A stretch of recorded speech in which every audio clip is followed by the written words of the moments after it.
성경 말씀은 사무엘하 5장 4절 말씀부터 보겠습니다.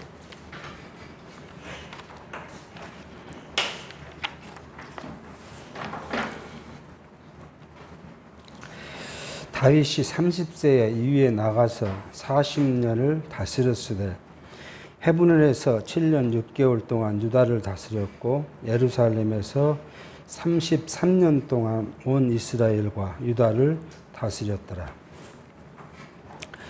우리는 지난 시간에 이스라엘의 12지파와 모든 장로들이 나와서 헤브론에서 다윗을 통일 이스라엘의 왕으로 세우는 것을까지 저희가 살폈습니다.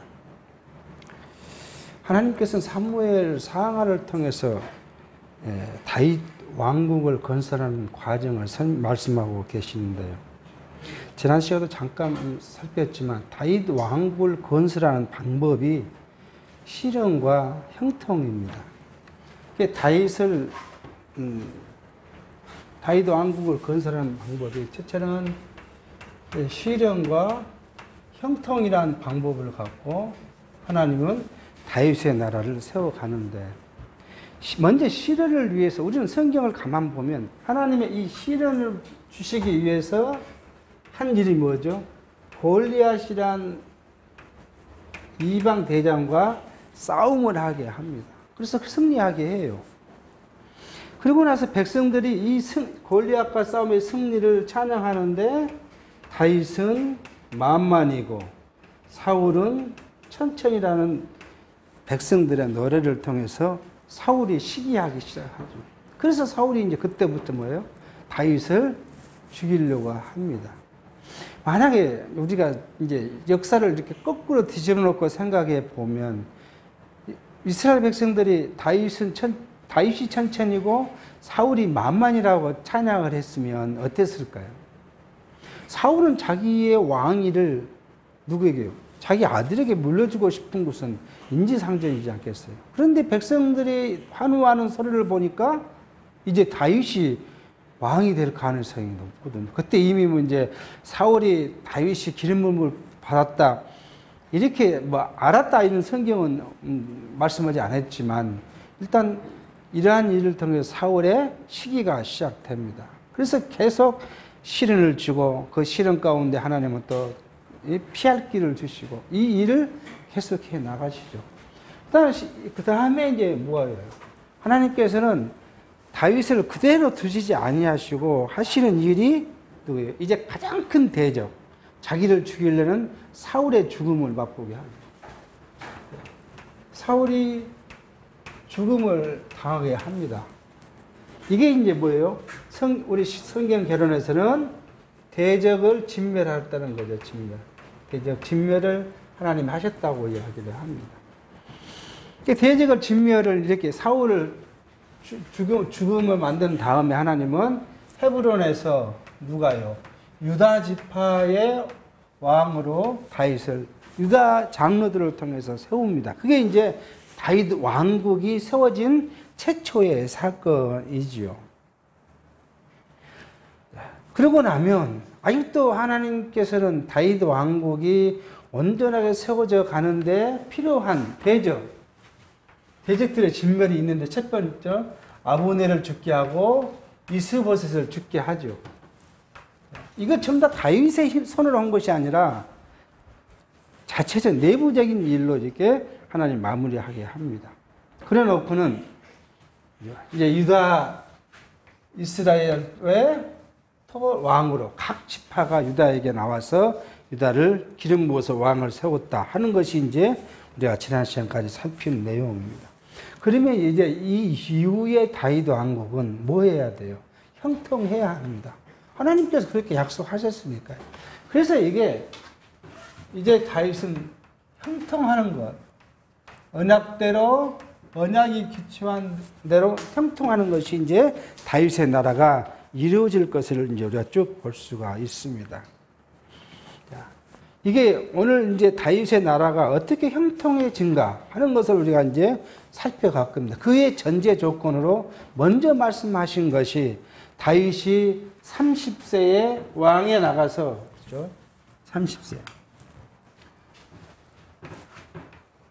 30세 나왔는데 헤브론에서 7년 6개월간을 이제 다스렸고, 예루살렘, 통일 왕국 예루살렘에서 37년간 다스렸다. 그래서 40년을 다스렸다고 성경이 이제 미리 가르쳐주고, 40년을 다스렸다는 것은 다윗이 형통한 길을 계속 걸었다는 것을 지금 먼저 이야기하고 있습니다. 30세에 대한 이야기는 지난 시간에 잠깐 말씀을 드렸는데, 이걸 갖고 인본주의적 입장에서는 이제 이걸 해석을 해요. 왜 30세냐? 어느 주석을 보니까 그랬더라고요. 성경에서는 30세에 하나님께 나아가서 봉사하는 게 적합한 나이다. 그렇게 이제 해석을 했어요. 그러니까 괜히 이렇게 해석을 한 건, 물론 30세라는 것은 다윗뿐만 아니라 누구예요? 다윗의 먼 선왕인 사울도 30세에 왕이 됐고, 또 그 앞에 가면 누구예요? 요셉이 30세에 초문위가 되고, 30세라는 것이 자주 등장합니다. 뿐만 아니라 예수는요, 30세에 공생활을 시작을 했죠. 근데 어떻게 보면, 레위인도 30세에 이제 가서 봉사를 하기 시작해요. 레위인 남자의 수를 이게 계수할 때는 낳자마자 계수를 해요. 레위인 남자는. 그런데도 불구하고 30세부터 봉사하게 하고, 이스라엘 백성들은 계수할 때 몇 세요? 남자가 20세에 이제 칼을 들 만한 나이부터 계수를 하죠. 그런 여러 가지 이야기를 이제 하는 것은 30세쯤 되면 혈기왕성한 걸 조금 가라앉히고 일할 수 있는 나이가 아닌가 생각을 합니다. 이건 성경이 그런 것에 대해 해석하고 그럴 것까지는 아니라고 이제 봐지고요. 그래서 헤브론과 예루살렘에서 40년을 다스렸다. 다윗이 자주 말씀드리지만 다윗의 나이 15세에 기름 부음을 받고, 15세죠. 30세에 왕이 된 거잖아요. 그리고 70세에 이제 죽었으니까 오랜 시간 다윗이 했다는 것을 지금 이야기합니다. 사울의 왕가는 완전히 무너지고 이제 다윗 왕가가 견고히 세워진다는 것을 지금 성경은 이야기하고자 합니다. 그런데 이 사울의 왕가가 망하는 것도 하나님께서 섭리하신 것이고, 다윗의 왕가가 점점 강성해지는 것도 하나님께서 하시는 하나님의 능력을 나타내 보이고자 합니다. 그 이유를 다음 9절에 이렇게 이야기합니다. 6절입니다. 왕과 그 종자들이 예루살렘으로 가서 그 땅 거민 예부스 사람을 치려하매, 그 사람들이 다윗에게 말하여 가로되 내가 이리로 들어오지 못하리라. 소경과 쩔뚝발이라도 너를 물리치리라 하니, 제 생각에 다윗이 이리로 들어오지 못하리라 함이라. 다윗이 시온 산성을 빼앗았으니 이는 다윗성이더라.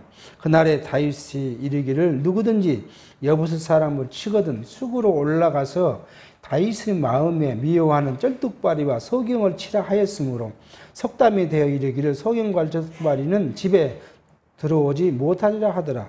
다윗이 그 산성에 거하여 다윗성이라 이름하고, 밀로에서부터 안으로 성을 둘러싸우니라. 만군의 하나님 여호와께서 함께 계시니 다윗이 점점 강성하여 가니라. 이게 이제 사실 핵심이에요. 다윗이 무슨 생각이 바르고, 다윗이 지식이 많고, 다윗이 현자해서 이스라엘을 잘 다스렸다는 것이 아니라 뭐예요? 만군의 여호와께서 다윗과 함께 함으로 다윗이 점점 강성해졌다. 하나님께서 하셨다는 것을 성경은 분명히 밝혀두고 있습니다. 이 하나님께 하신 이유는 우리는 알고 있죠. 하나님의 열조와의 언약과 다윗과의 언약을 기초로 해서 다윗을 강성하게 했다 하는 것을 우리는 성경을 통해 알 수가 있습니다. 여부스 사람은 예루살렘에 거하는 사람들입니다. 그러니까 이 여호수아 15장 63절에 보면 예루살렘 거민 여부스 사람을 유다 자손이 쫓아내지 못했으므로 여부스 사람이 오늘날까지 유다 자손과 함께 예루살렘에 거하더라, 그렇게 말합니다. 그러니까 가나안을 정복할 때에 다 정복하지를 못했죠. 유다 지파도 다 정복하지 못했고, 특히 예루살렘을 정복하지 못합니다. 그래서 그 수백 년을 같이 함께 살다가 다윗이 이제 왕이 된 후에 여부수 사람을 치고 그 땅을 빼앗았다. 그리고 그 닷을 다윗성이라 했다. 그런데 여부수 사람들이 다윗을 조른 거죠. 치러 오니까 너는 뭐죠? 우리 여부수 사람 쩔뚝발이라도 너를 이겨서 못 들어오게 할 수 있다. 얼마나 그 멸시한 조롱하고 있는 이야기를 합니다. 그래서 다윗이 마음에 그런 말을 했다는 거 아니에요. 가장 미워하는 것이 쩔뚝발이야 소공이라 그렇게 이야기를 했다. 그런데 여기에 이제 이 예루살렘을 들어갈 때 다윗이 이제 전략을 이야기합니다. 수구를 통해서 가라 그렇게 이야기를 하지요. 예루살렘의 가장 큰 약점이 물입니다. 그래서 예루살렘 동편에 있는 기온섬에서 물을 끌어다가 예루살렘 산지로 물을 올리는 것. 그 올리는 그것이 이제 수구라고 성경은 이야기를 하고 있는데 실제 이 수구를 지역 발명가들이 역사학자들이 발명을 했다고 합니다. 이 수구를 두 번 발견을 했는데 이 두 번의 발견을 통해서 확정했고 이것이 1800년 전, BC 1800년경에 세운 것이라고 이야기를 합니다. 이 수구를 통해서 올라가라 이렇게 성경은 다윗이 지금 이야기했고 거기 수구를 올라갈 때 먼저 친자를 군대 장관을 삼겠다고 다윗은 공약을 합니다. 그러니까 요압이 먼저 거기 올라갔고 요압이 그 군대 장관이 되었다고 성경은 이야기를 하고 있는 걸 볼 수 있습니다. 그리고 밀로에서부터 안으로 쌌다. 이 밀로가 정확히 어디인지는 알 수 없지만 아마 여부수 사람들이 예루살렘 성을 방어하기 위해서 성을 쌓는데 가장 약한 곳에다가 이 밀로 토성인데 이 토성을 쌓았다 하는 그렇게 지금 역사학자들은 해석을 합니다. 그래서 이 토성에 대해서 이야기를 하는데 이 예루살렘 경내에 있고 예루살렘 동편에 있는 시온산의 한 일부라고 이야기도 하고요. 솔로몬이 이 토성을 증축을 했다 하는 것도 성경이 열왕기상에 이야기를 하고 있는 걸 볼 수가 있습니다. 이렇게 해서 이 수구를 통해서 예루살렘을 정복했다. 근데 우리는 그 앞에 뒤에 나와 있는 말씀을 우리는 명확히 기억해야 할 것이 사실 다윗의 전략이 통했고 유능해서 한 것이 아니라 하나님께서 다윗을 이스라엘의 왕으로 세운 후에 이스라엘 중심인 예루살렘을 주기 위해서 그것을 빼앗게 하셨다. 그거 이야기를 하신 거예요. 그래서 만군의 하나님 여호와께서 함께 계시니 다윗이 점점 강해졌다고 성경은 그 이유를 분명히 밝혀주고 있는 것입니다. 그러니까 나라의 강성함이나 쇠함 이런 것이 왕의 능력에 있는 것이 아니라 여호와의 능력에 있다는 것을 보여줍니다. 오늘 우리에게도 마찬가지 우리의 모든 일이 다 하나님의 계획과 작정대로 되어진다는 것이 오늘 우리에게 준 말씀을 통한 교훈이 아닌가 하고 생각하게 합니다. 그런데 그렇지 않아요. 많은 사람들이 무슨 왕이 잘하고 현대 같으면 대통령이 잘하고 누가 잘해서 그 나라가 부강해지고 했다고 생각을 하는데 구약의 성경 역사를 보면 아무리 강대한 나라 할지라도 하나님이 하루아침에 무너뜨려 버리고 아주 변방에 있는 작은 부족 국가인데도 불구하고 그 나라가 그 강한 나라를 정복하는 것을 성경 계속 우리에게 보여줍니다. 그러니까 전쟁의 승패가 하나님의 손에 달렸다는 것을 역사가 이야기를 하고 또 성경은 우리에게 그것을 계속 증거하고 있음을 볼 수가 있습니다. 우리가 과거 어렸을 때 방공교육 받으면 그런 이야기를 들은 적이 있어요. 그러니까 우리 6.25 전쟁 때 인천 상륙작전을 하는데 기독교적 시각에서 이제 이야기를 하는 것을 보면 뭐라고요? 메가더 장군이 미국에 있는 교회에 요청을 했다. 이게 제가 그 메가더 장군이 들어온 그 인천 월미도에 제가 군대 생활을 했는데 거기는 조선이 간만에 그 높이가 10m 정도 돼요. 그러니까 물이 빠지면 배가 꼼짝을 못 하죠. 그러면 당연히 그게 포를 쏘면 그 배에 움직일 수 없으니까 맞아야 됩니다. 그래서 메가더가 미국 교회에다가 하나님께 그것을 구하는 기도를 요청했다. 그렇게 이야기를 뭐 많이 들었어요. 그런데 실제 포를 그렇다 해서 민물차가 없은 것이 아니죠. 그대로 그것은 있었죠. 그런데 그 이야기를 최근에 그 역사 그날이라는 이 프로그램을 들어보니까 그 이야기를 해요. 이 소련의 그 스탈린이 분명히 미국은 어디로요? 인천 상륙 작전을 할 거라고 예고를 했다고 해요. 왜냐하면 미국이 유럽에서 전쟁할 때마다 그런 작전을 많이 썼으니까. 그런데도 김일성이는 그걸 받아들이지 않았다고 합니다. 그래서 작은 병력을 남겨두고 남진을 계속 한 것이었죠. 결국 그것이 인천 상륙작전의 성공이라고 역사학자들이 그런 이야기를 합니다. 만약에 김일성이가 스탈린의 이야기를 받아들여가지고 거기에 주둔군을 많이 뒀으면 인천 상륙작전이 성공할 수 없었을 것이다. 그렇게 역사학자들이 이야기를 하더라고요. 이게 하나님은 자기 계획과 생각으로 하시는 것이지 전쟁마저도 사람의 무슨 능력이 있어서 그것을 한다는 것, 그게 얼마나 어리석은 해석인가를 볼 수 있어요. 근데 오늘 교회도 마찬가지예요. 교회가 커지면 교회는 부흥이라고 그러잖아요. 부흥하면 누가요? 목사의 능력이 탁월해서 부흥했다고 해요. 그리고 교회가 부흥하지 못하면 누가요? 목사의 능력이 부족해서 교회가 그렇게 이야기를 해요. 거기에 그것을 굉장히 열심히 전파한 사람이 누구냐면 김상훈 목사가 그런 이야기 많이 하죠. 자기가 경상도 시골에서 교회할 때 몇 번의 교회를 망해먹었다는 거 아니에요. 가면 교회가 쇠퇴하고 가면 교회가 쇠퇴해서 그런 고백을 했다는 이야기를 들었어요. 그럼 뭐 했다고요? 하나님께 자기가 나가서 기도를 하기 시작했다는 거예요. 그거 억지를 썼는데 뭐라고요? 내가 이번에 마지막으로 서울 가서 교회를 개척하겠는데 개척이 안 되면 제가 죽겠다. 자살해버린다. 그러니까 하나님 억지를 했는데 하나님이 자기 기도를 들어줘서 되게 큰 교회를 했다 하고 자기 공을 이야기를 해요.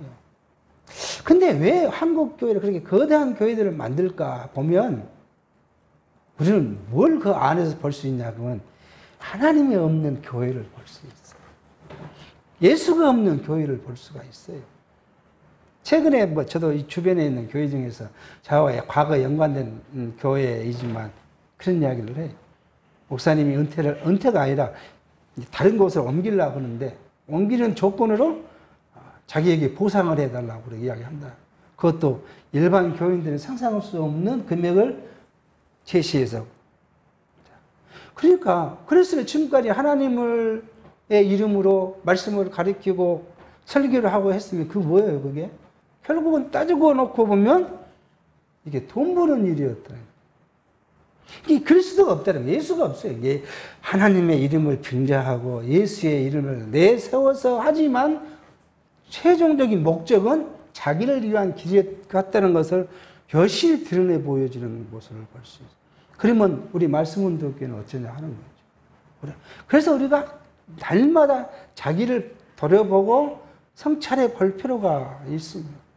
우리가 하나님을 믿는다 하고 하나님의 언약을 믿는다고 그것을 바라본다 하고 막 하지만 그런데 사실 순전히 그것을 위한 것이었는지 아니면 나를 위한 것이었는지 순전히 하나님을 언약을 위한 그걸 목적으로 이야기했다면 그분의 우리의 그 결과가 뭐예요? 아름다워야 돼요. 그 결과가 교회에 평화를 주고 화평을 주고 사랑을 줘야 돼요. 근데 교회를 나누고 교회를 찢고 싸우게 하고 그렇다면 그것 또한 우리가 냉철하게 비판해 봐야 될 문제가 아닌가 하는 생각을 해봅니다. 하나님이 함께 하지 않으면 발전할 수 없어요. 만약 우리 성경신학이란 이 책에도 하나님의 지혜가 주어지지 않았다면 이걸 세울 수가 없죠. 그러니까 모두가 하나님이 하셨다는 것을 작은 것까지 인정하면 교회는 뭐가 남아있어요? 하나님의 사랑이 남을 것이고 그리스도께서 우리를 위하여 구속의 은총이 남아있을 거예요. 하나님의 사랑과 구속의 은총이 우리에게 풍부하면 그 교회는 뭐예요? 사랑이 넘칠 수밖에 없는 거죠. 은혜가 풍성할 수밖에 없는 것이고 그러면 서로 이해하고 관용하고 용납하고 받아들이게 되면 그것이 뭐야? 일체하는 것이고 그게 화평이 있는 거예요. 그것이 없어지면 뭐예요? 이게 무엇을 하나님을 빙자해서 인간이 주관자였구나 하는 것을 생각해 볼 수가 있어요. 다윗이 지금 계속해서 하나님께서 뭐라고 이야기하냐면 역대기에 가면 뭐라고 하냐면 하나님이 다윗을 바라봤을 때 우리아의 아내 밧세바의 사건 말고는 선생님 그래 그 사건 말고는 다윗이 정직에 행하고 내 길로 갔다 그렇게 이야기를 해요. 그 이유는 그 말씀은 다윗이 사는 동안에 누구를 중심했다고요? 하나님을 중심에 했다. 여호와의 언약을 중심으로 살았다. 그렇게 성경은 지금 말하고 있는 걸 볼 수가 있습니다. 우리의 삶도 참 우리는 알 수 없어요. 하나님의 언약이 내게 어떻게 계획되어 있는지는 알 수 없지만 하나님 나를 형통한 길이든 시련의 길이든 모두가 다 하나님이 내게 약속하신 계획된 길이기에 내가 형통할 때 감사하는 거고 찬송하는 것이고 내가 공부할 때 기도하면서 또 다른 미래의 소망을 통해서 그 공고를 우리가 이길 수 있는 거예요. 그 미래의 소망이 없으니까 뭐예요? 낙심하게 되고 낙심이 떠나서 절망하게 되면 뭘까입니까? 자기 생명마저 버리는 그런 결과를 갖고 오는 거예요. 그러니까 하나님은 오늘 나를 이 자리에 놓았다가 내일 저 자리에 갈 수 있는 것이고 이 자리에 있던 걸 이 자리로 다른 자리로 옮길 수 있는 것이 하나님의 우리의 훈련 방법이고 우리를 삶에 주관하시는 방법이기 때문에 우리가 힘들 때도 하나님을 기억하는 것이고 형통하고 잘 될 때도 하나님을 기억하는 것이 성도, 택자, 믿음의 삶의 모습이 아닌가 생각합니다.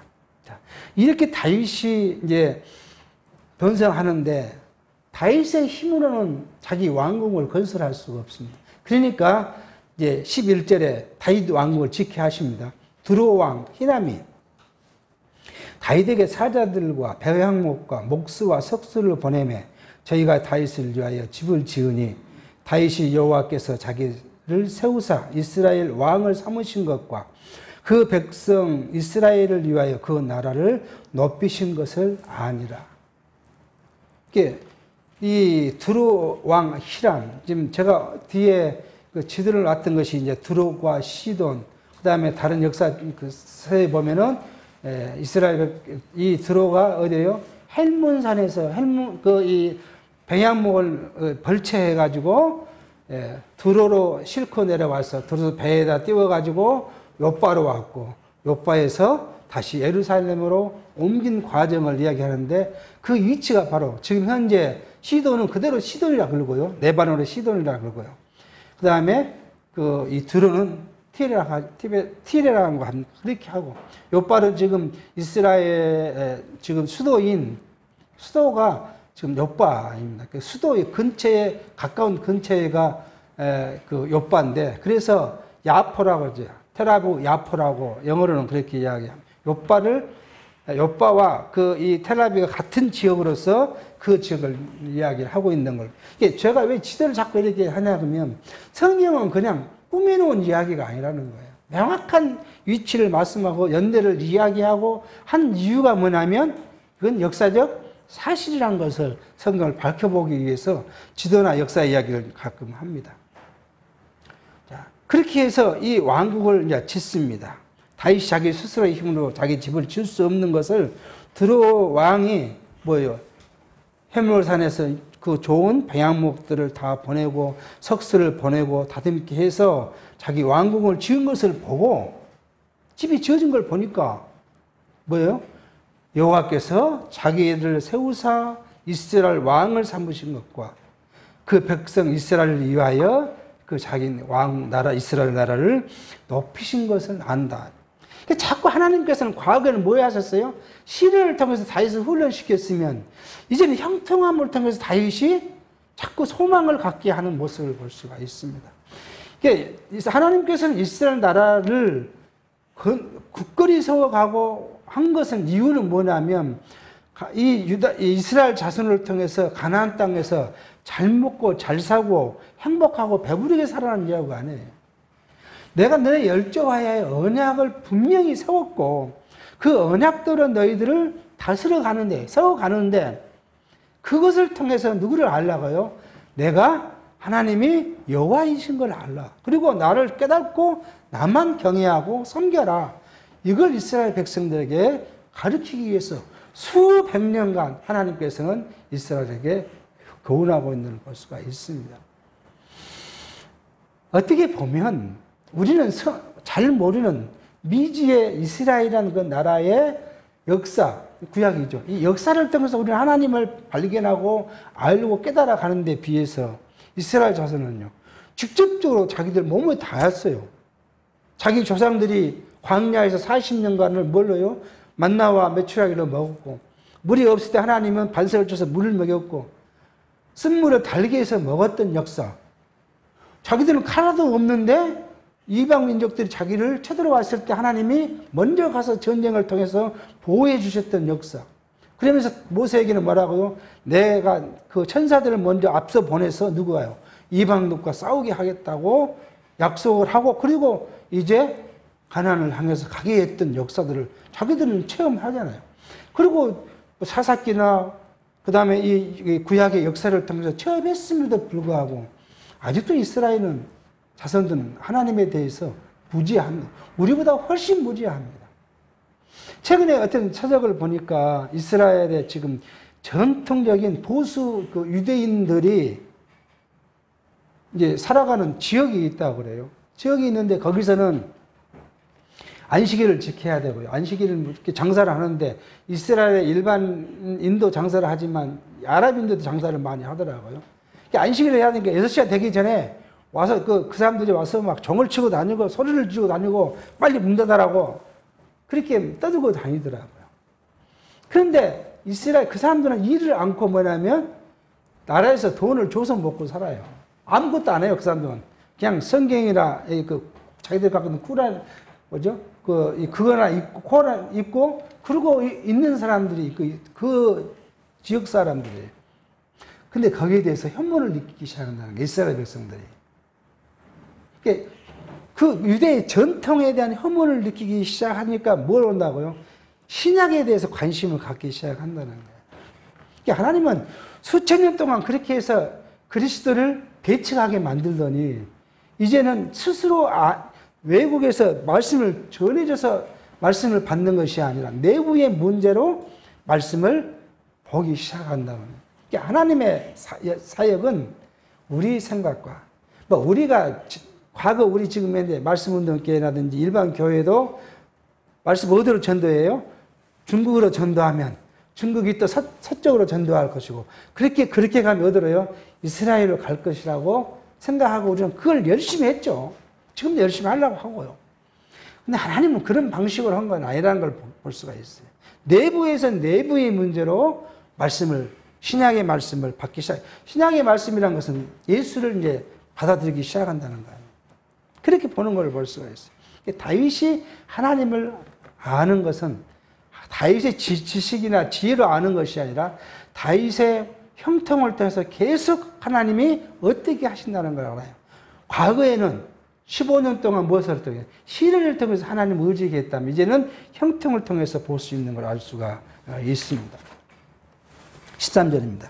다윗이 헤브론에서 올라온 후에 예루살렘에서 처첩들을 더 취하였으므로 아들과 딸들이 또 다윗에게 나니 예루살렘에서 그에게 난 자의 이름은 사무아와 소밥과 나담과 솔로몬과 이팔과 엘리수아와 네벡과 여비야와 엘리사마와 엘야다와 엘리벨렛이었더라. 또 이제 이야기를 합니다. 과거에 헤브론에서도 아내가 몇 명이에요? 아내가 6명이었는가요? 다윗의 아내가 헤브론에서도 많았습니다. 그런데 또 여기 와서도 여러 첩을 거느렸다. 그렇게 이야기를 합니다. 자, 다윗의 아내가 헤브론에서 보니까 이렇습니다. 미갈이 첫 번째 아내가 있죠. 그 다음에 아이노암 있죠. 아비가일이 있죠. 마아가가 있고 핫깃이 있고 아비달이 있고 에글라라는 7명의 아내가 있었어요. 그러고 나서 예루살렘에 와서는 대표적인 인물이 밧세바하고요. 그 외에도 첩이 말했다.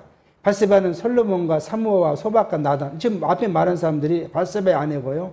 이팔, 뭐 엘리시마, 그 엘리수와 엘베벳 노가, 네벳, 야비야, 엘리사마, 엘라다, 브엘라다, 엘리야벳 등 9명의 아들이 있어요. 그러니까 그의 첩들이 많았다는 걸 성경은 좀 이야기합니다. 근데 이것이 왜 성경은 여기에다가 다윗의 이 가족이 이렇게 많았다는 것을 기록하고 있을까 하는 거예요. 첫 번째로 보면 이렇게 해서 이해해 볼 수가 있어요.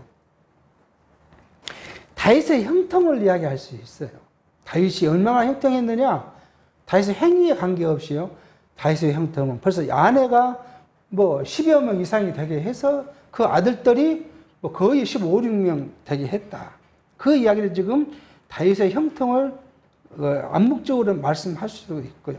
두 번째는 우리는 이걸 볼 수 있어요. 다윗의 행위가 하나님의 은혜를 받는 방법이 아니라 다윗의 행위에 아무 관계없이 언약에 기초돼서 하나님께서는 다윗을 사랑하시고 다윗을 형통케 했다는 것을 성경은 우리에게 보여주고자 한 것이 아닌가 생각을 합니다.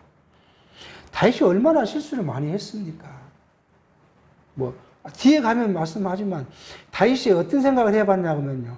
막 전쟁을 해서 이기니까 하나님을 잊어버리고 뭘 하려고요? 사람의 수를 의지해 보려고 인구조사를 했어요. 인구조사를 했는데 그 인구조사를 다윗이 한 것이 사실은 아니에요. 하나님이 병 주고 약 주고 하는 거예요. 하나님께서 뭐예요? 사단을 보내서 다윗의 마음을 감동해 갖고 열왕께서는 감동했다 그러고 역대기하에서는 뭐라고요? 격동케 했다 그래서 격동케 해서 다윗이 사람 수를 세라 그래요. 그러니까 요압에게 수라 그러니까 요압이 왕에게 이야기합니다. 아, 왕이시오. 왜 이런 짓을 하려고 합니까? 왜 하나님이 싫어하는 짓을 하려고 합니까? 하고 대놓고 반대를 해요. 그러니까 다윗이 요압에게 막 계속 족쳐요. 빨리 가서 인구조사라고. 그래서 요압이 갔어요. 인구조사를 해왔는데 우리가 가나안 땅에 애굽에서 나와서 가나안 들어가려고 할 때 64만 정도 돼요. 이스라엘 남자의 수가. 근데 인구조사를 해보니까 130만이 돼요. 배가 늘었죠. 근데 이 요압이 뭔 짓을 하냐면 다윗이 하는 것이 괘씸해요. 그러니까 무엇을 안 했어요? 레위 지파하고 베냐민 지파를 수를 빼버리고 와서 보고를 해요. 그래도 하나님은 그렇게 해서 다윗에게 묻습니다. 야, 너 괘씸한데 내가 세 가지를 제안하마. 그 어떤 걸 선택할? 네가 선택해봐라. 그렇게 이야기합니다. 하나는 이방인의 이렇게 이방인이 쳐들어와서 이방으로부터 얼마 동안의 고통을 받아야 될 일. 이런 거 해서 세 가지인데 그 중에 하나가 뭐예요? 전염병으로 네 백성을 내가 치겠다. 다윗은 그런 사람. 내가 이방인으로부터 고통을 받을 바야 하나님으로부터 내가 죽음을 받는 것이 낫겠다. 그래서 그걸 해서 그날에 연병으로 온역이죠. 지금 전염병이죠. 전염병으로 죽은 자 7만이 되고 다윗이 나가 하나님께 기도하면 하나님 절대 백성들이 잘못이 없습니다. 내가 시킨 것이지 백성들이 시킨 거 아니까 제발 나를 죽이시고 백성들을 좀 죽이지 말라고 기도할 때 하나님이 그 손을 거뒀다고 이야기를 해요. 다윗이 온전한 일을 한 것은 별로 없어요. 그럼에도 불구하고 하나님은 뭐예요? 다윗을 사랑했고 얼마나 예뻐했냐 그러면 내 마음에 든다기까지 이야기를 합니다. 인간적으로 우리 인간의 편에 보면 그 미울 수밖에 없는 다윗인데도 불구하고 하나님은 그를 사랑한 이유가 뭐예요? 하나님의 약속, 언약에 기초되어 있기 때문에. 그를 내가 왕으로 세우고 그 나라를 영원히 누가 올 때까지, 실로가 올 때까지 경고하게 세울 것이다. 시면은 뭐라고요? 내가 사울에게 나라를 뺏어서 너한테 주는 것 같이 너 아들이는 그렇게 안 할 것이다. 절대로 나는 나라를 뺏어서 남 주진 않을 것이다. 그런데 누가 해요? 솔로몬이 범죄하죠. 그러니까 솔로몬이 또 이야기를 합니다. 너 사울이나 옛날 그런 것처럼 뺏을 거 않고 너를 위해서는 누구 한 지파를 내가 남겨두고 네 왕은 그대로 하게 하겠다. 네 자손이. 그리고 나머지를 빼앗아서 누구에게 해요? 여로보암에게 주죠. 그러니까 하나님은 자기 언약을 누구를 위해서요? 여기 이게 중요해요. 누구를 위해서? 자기를 위해서. 여호와의 이름을 위해서. 그 언약을 길뺏고 이루어 주시는 거예요.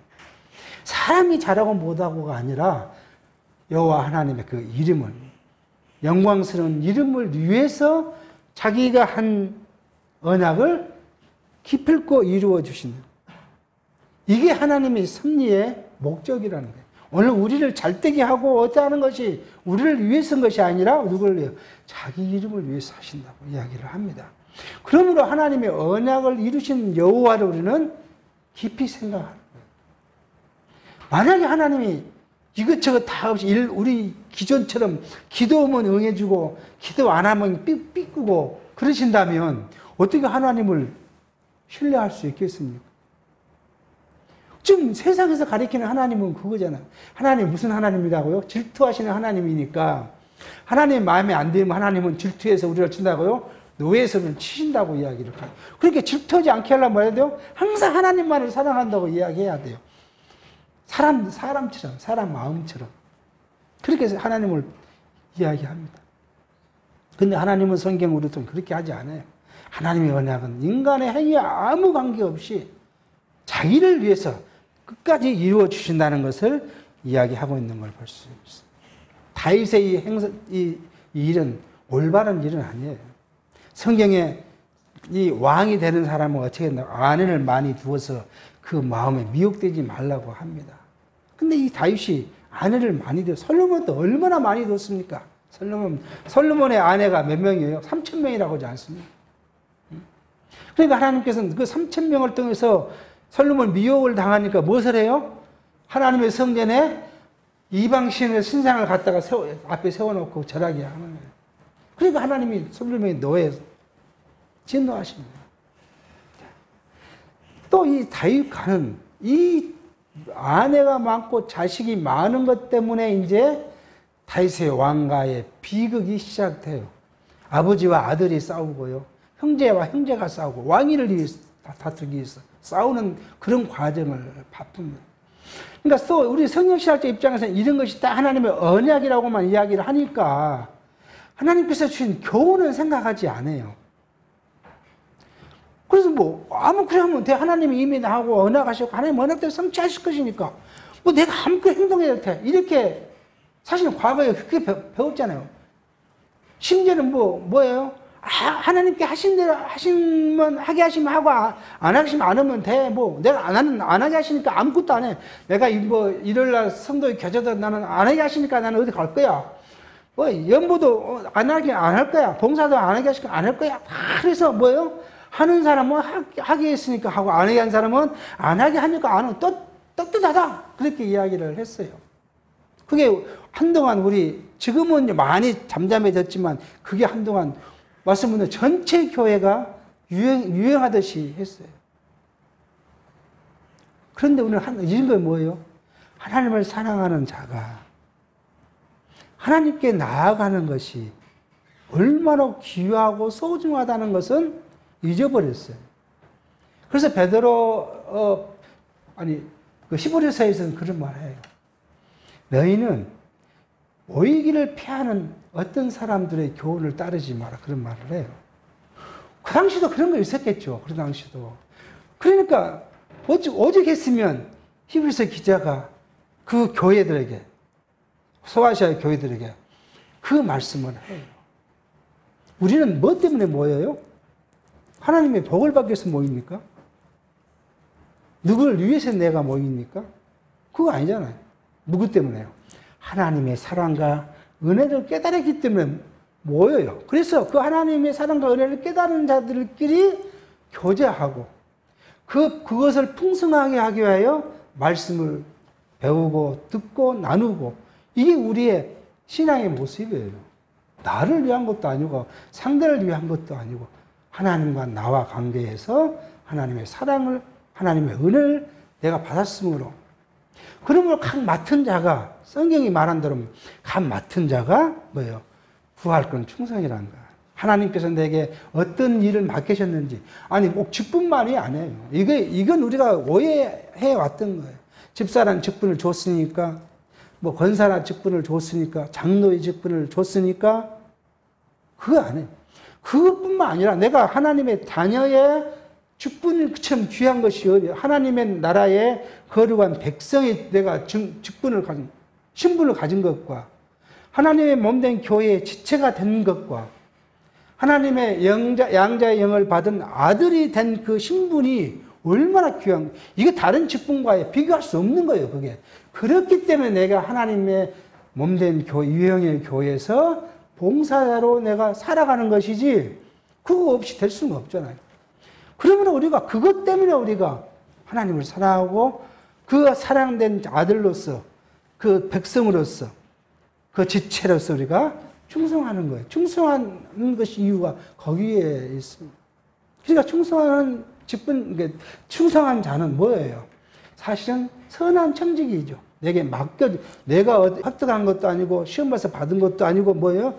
내게 맡겼으니 선한 청지기처럼 이름도 없이 빚도 없이 그 다음에 하는 건 뭐예요? 감사하며 찬송하며 그것을 증거를 담. 근데 가장 두려운 것이 그거잖아요. 그것이 없을 때 내가 낙심할 수 있잖아요. 누구로부터 인정받지 못하면 인간이니까 낙심을 될 수 있어요. 그러므로 우리가 기도하는 건 뭐예요? 아무도 나를 인정하지 않는다 해도 내가 귀한 교회의 직분을 생각하면 귀한 직분이 아닌다 하더라도 내가 낙심하지 않도록 하나님께서 내게 그럴 만한 힘을 달라는 것이 우리의 기도의 제목일 수 있어요. 이게 각 맡은 자의 충성은 무엇을 기초로요? 하나님께서 주신 힘의 기초로 해서 충성할 수 있는 건 내 육체의 능력으로 충성할 수 있다면 얼마나 좋겠습니까마는 육체의 능력은 하나님의 나라에 아무 가치도 필요 없는 육체의 것은 무능이기 때문에 그러면 하나님의 능력을 우리에게 주시기를 기도하는 것이 우리 성도들의 맡은 자가 해야 할 것으로 보여집니다.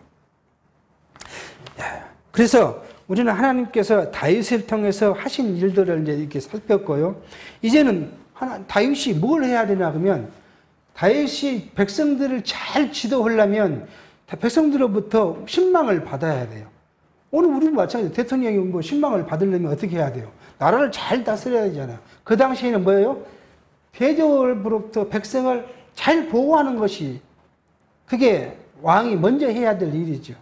뭐 어제 문재인 대통령이 하는 것도 백성이 국가를 위한 것이 아니라 국가와 백성을 위해서 백성을 보호하기 있는 것이라고 말했듯이 다윗도 그래서 이제 블레셋과 이방인들을 쳐서 이기게 하나님께 하시는 것을 다음 시간에 한번 살펴보도록 하겠습니다. 기도하겠습니다.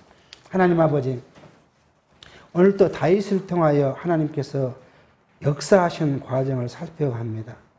아무리 다윗이 인간이 어떠한 위치에 있고 무엇을 가졌는가 관계없이 하나님의 언약에 기초해서 하나님께서는 다윗을 사랑하시고 그 나라를 견고히 세워가는 모습을 우리가 성경을 통해서 배워갑니다.